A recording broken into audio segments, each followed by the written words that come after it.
Happy Black History Month. Happy February, everyone. Again, this is Juanita Lewis, Executive Director of Community Voices Heard and Community Voices Power, with a February message. January, we had a lot going on. We had that devastating fire that happened in the Bronx where, multiple families were displaced. And the sad thing is that fire didn't have to happen.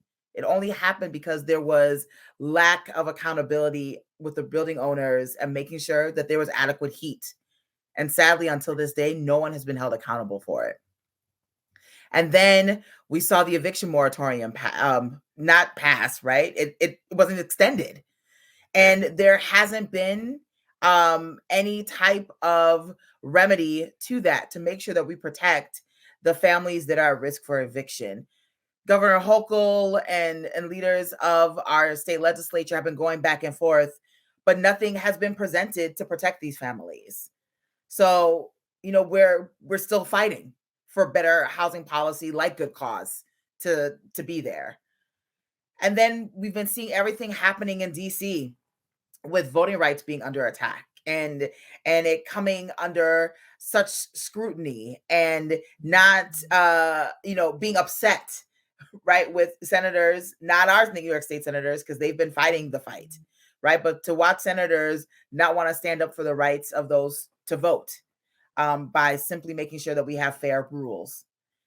And then, with the gun violence that's been happening in New York City that we've been seeing, it's sad that, Mayor Adams has looked at the approach of having more cops coming into neighborhoods as opposed to having a real conversation that's rooted in community to us to really talk about what are the root causes for some of the violence that we're seeing. And, we saw a lot of this stuff happening in January. And as I'm thinking about February and the month that we want to step into, I'm just thinking about how resilient we are as Black people and as people of color. That anytime there is a obstacle or a challenge, we figure out a way to overcome it.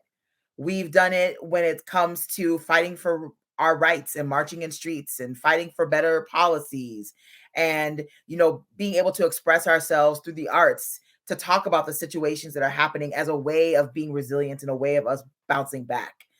But I don't want to just keep bouncing back. I want us to find healthy ways of being able to continue the fight that we need to fight for liberation for our communities. And, it's not just Black History Month, it's Heart Awareness Month. And we know that as Black people, particularly Black women and communities of color, we are hit hardest when it comes to heart disease and high blood pressure. So we have to make sure that we're keeping our safes healthy by making sure you're drinking enough water and eating healthy foods and moving as much as possible and getting enough rest. Because all of these things are ways that we can start building up our systems to keep fighting for liberation for our people, because we have to be healthy to keep this fight going. And then, the way that we're starting to think about liberation and self-care and resilience for us here at CVH is by continuing to make sure we have people fill out our Follow Black Women survey. We want to keep surveying Black women across the state.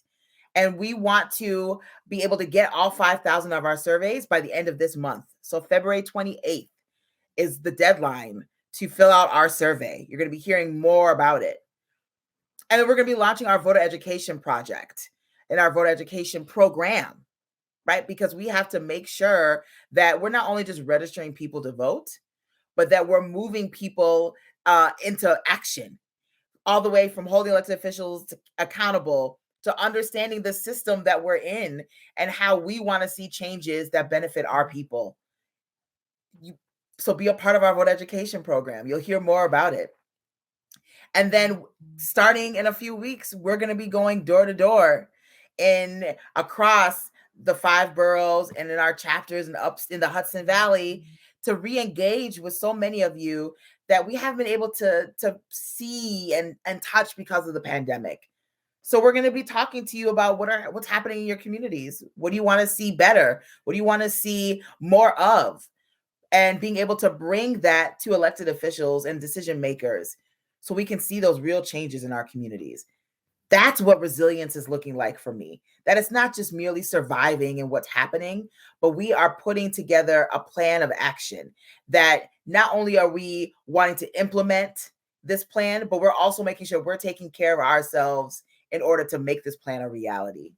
So stay healthy, stay safe, stay warm. Happy February.